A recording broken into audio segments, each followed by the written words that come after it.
राजनीतिक व्यवस्था कायम है, लोकतांत्रिक व्यवस्था है, तो धन्यवाद करना चाहिए उन जातियों का जिन्होंने अपने प्राणों का बलिदान दे दिया, लाठी डंडे खाए, गोलियां खाई, लेकिन अपने अधिकारों को छीनने नहीं दिया।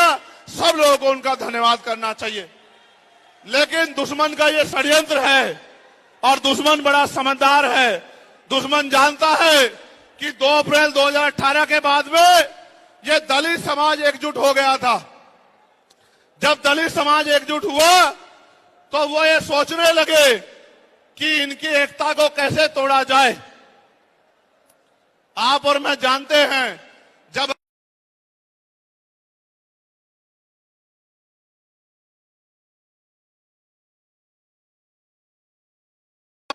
अगर आप झाड़ू की सिक्कों को इकट्ठा कर दोगे, वो सिक्के जो हैं एकजुट हो जाएंगे, उनको बांध दिया जाएगा तो वो सारा कचरा साफ कर देंगे। लेकिन अगर वो जो सिक्के होते हैं, अगर आपने उनको अलग अलग कर दिया तो वो कचरा साफ नहीं कर पाएंगे, वो खुद कचरा बन जाएंगे, उनकी कोई हैसियत नहीं बनेगी। इसलिए हमारे महापुरुषों ने बहुजन समाज में भाईचारे की बात की। और आप महसूस करो, बाबा साहब अंबेडकर ने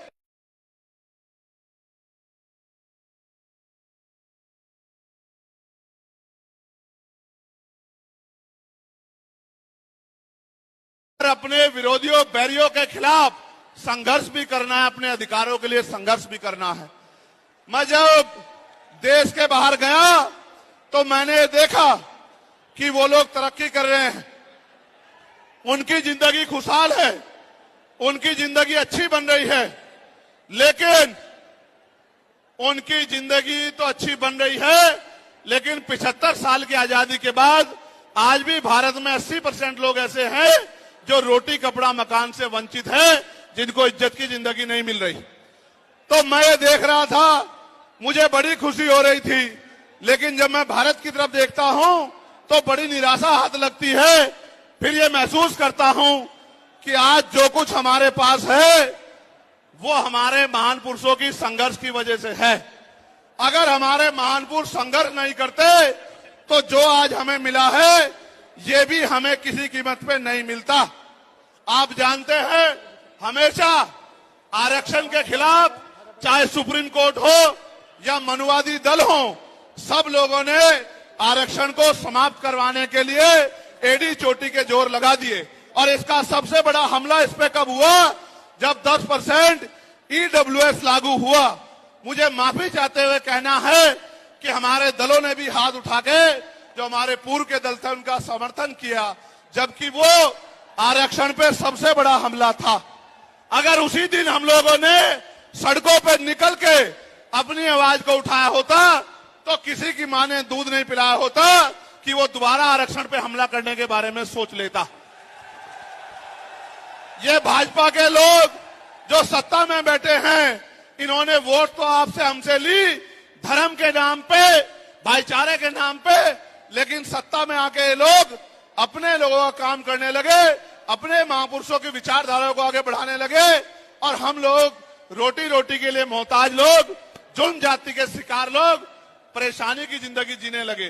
मैं चाहता हूं कि जो जिंदगी हमारे लोग ऑस्ट्रेलिया में जी रहे हैं, ऑस्ट्रिया में जी रहे हैं, इटली में जी रहे हैं, यूरोप में जी रहे हैं, पूरे अमेरिका में जी रहे हैं, कनाडा में जी रहे हैं, इंग्लैंड में जी रहे हैं, ऐसी जिंदगी की व्यवस्था भारत में भी हो।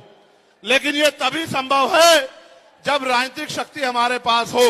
अगर राजनीतिक शक्ति भाजपा और कांग्रेस के पास रहेगी तो हम लोग इज्जत की जिंदगी इस देश में नहीं जी सकते। इस बात को आप लोग मेरी ध्यान रखना। ये मैं नहीं कह रहा हूं, ये बाबा साहब अंबेडकर ने कहा, political power is the master की। राजनीतिक सत्ता वो चाबी है जो आपकी सारी परेशानियों का हल कर देगी। और राजनीतिक सत्ता जिनके पास है, उनके लोग हजारों हजारों करोड़ रुपए लेके भाग जाते। उनके लोग, उनके पूंजीपतियों के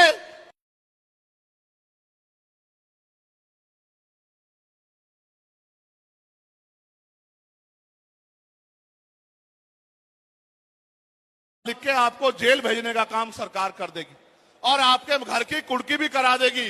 आप किसानों का, मजदूरों का हाल देख लो, आप नौजवानों का हाल देख लो इस देश में क्या है। तो हमारी सबसे बड़ी मांग ये है, आप समर्थन करके बताना कि आप इस पर सहमत हो या नहीं हो। बताओ, जातिवार जनगणना होनी चाहिए नहीं होनी चाहिए? एक सुर में बताओ, होनी चाहिए नहीं होनी चाहिए?